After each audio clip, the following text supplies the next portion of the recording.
Chapter 4. The Fall. The world didn't end with thunder. It ended quietly, like a candle flickering out in the middle of a song. For Dory, it began on a day like any other. The sun was lazy, the air warm, the sound of morning birds too cheerful for what was coming.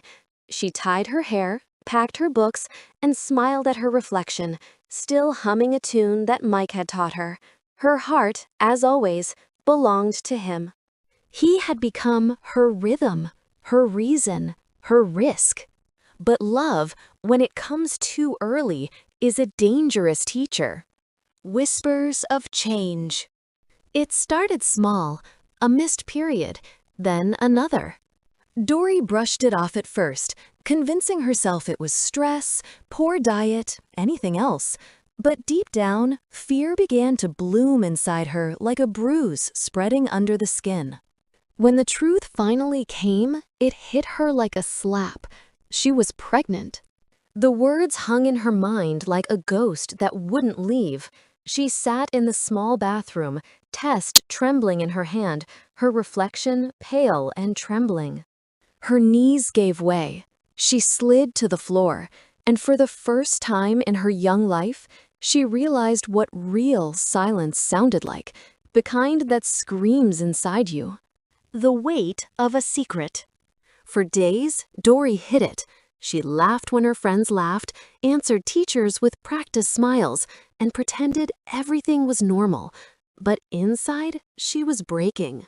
At night, she'd lie awake, whispering to the ceiling. God, what do I do? She wanted to tell Mike. She needed to.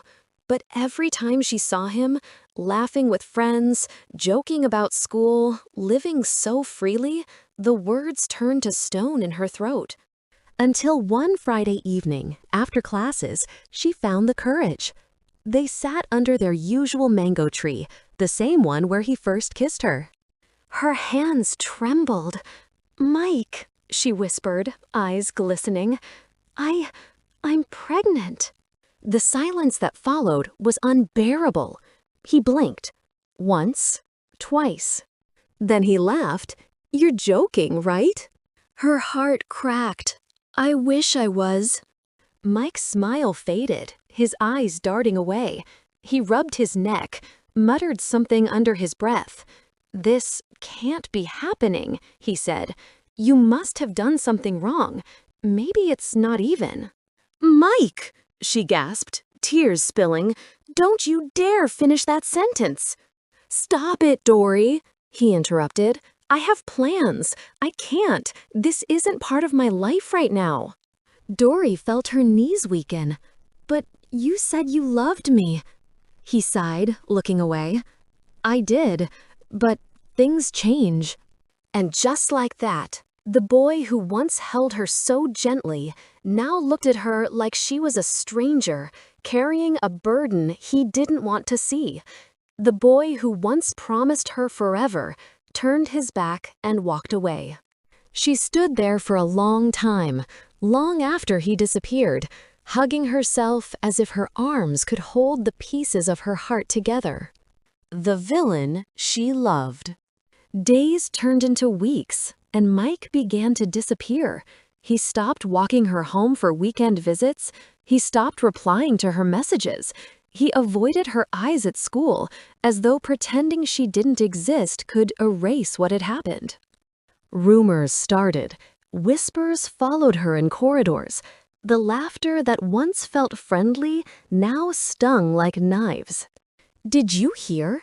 She was too quiet. They're always the worst ones. Mike said she's lying." Every word tore her apart, yet she held her head high, pretending not to care. But when she was alone, she broke down, sobbing into her pillow, clutching her stomach as though shielding her baby from the cruelty of the world. Mike had turned into a villain, not by choice perhaps, but by cowardice. And cowardice in love is the sharpest betrayal. Nights of silence. For days, Dory moved through life like a ghost. She avoided her friends, skipped meals, and stopped going to art club. She couldn't even bake. The smell of sugar made her nauseous. At night, she cried silently into her pillow, terrified of the future. She tried writing a letter to Mike, but every time she started, her tears blurred the ink. "Why did you promise me love if you were going to leave me in pain?" Her teachers noticed her distraction, but she had no words to explain. She'd sit at her desk, staring at her books, while her mind played the same scene over and over. His face, his voice, his rejection. One weekend when she went home for a visit, Ms. Rose approached her. "You've been quiet lately," she said softly. "Are you okay?" Dory forced a smile. "Just tired, Mama. Exams and all." Ms. Rose studied her face, worry in her eyes, but she didn't push further. Dory sighed in relief. For now, the secret was still safe. But her body was changing. The mirror no longer lied. The discovery. It happened one Sunday morning. Dory had been feeling weak for weeks, and while sweeping the house, she suddenly fainted. Miss Rose screamed for help. They rushed her to a small clinic nearby. The nurse, after examining her, came out with a file and a soft, almost apologetic smile. "Your daughter is fine," she said. "She's about 3 months pregnant." The words crashed into Miss Rose like thunder. "What?" she shouted, her voice echoing through the small room. Dory woke up to see her mother sitting at the edge of the bed, her eyes red, her lips trembling with rage and disappointment. "Dory, tell me it's not true."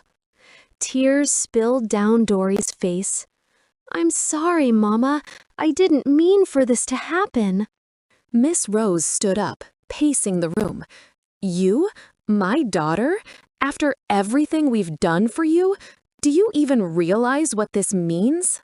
"I'm sorry," Dory whispered, but her voice broke into sobs.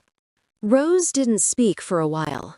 When she finally did, her tone was cold, the kind of cold that freezes everything it touches. "You can't stay here. Not like this. People will talk. You've brought shame to this house." Dory begged. She promised to fix it, to change, to disappear if needed. Anything but this. But the decision had already been made. Miss Rose and her husband agreed to put her on a bus back to the village, to Miss Jane immediately after she was done with her final exams. The fall. Her body changed. Her emotions shifted.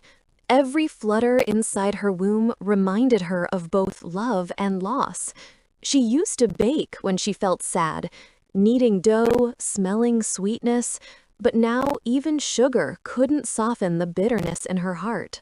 She saw Mike once more, near the school gate. He looked at her, guilt flashing in his eyes, but he said nothing. He just turned and walked away. That single moment was worse than any insult. It was the confirmation that she was alone. The girl who once glowed with dreams of modeling and baking was now walking through life with shoulders heavy under the weight of judgment. Friends disappeared, teachers whispered, and every stare reminded her of what she had lost. And yet, in the quiet of her pain, she felt something fierce growing inside her, not just the child, but a new kind of strength. She realized that maybe this was what her mother meant when she said, "Sometimes love doesn't destroy you. It rebuilds you in ways you never wanted." The breaking point. One night, unable to sleep, Dory stood before the mirror. Her reflection was foreign, tired eyes, pale skin, but still, she was there. She whispered to her belly, "You're all I have now. You and me. We'll survive this."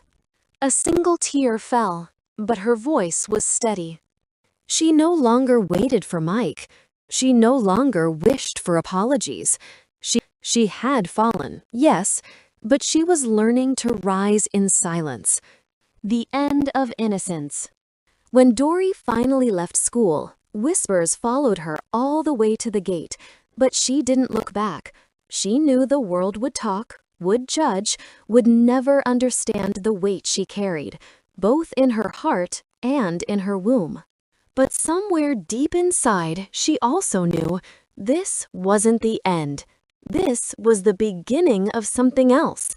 Painful, yes, but powerful. The fall had broken her wings. But sometimes you learn to fly while you're falling.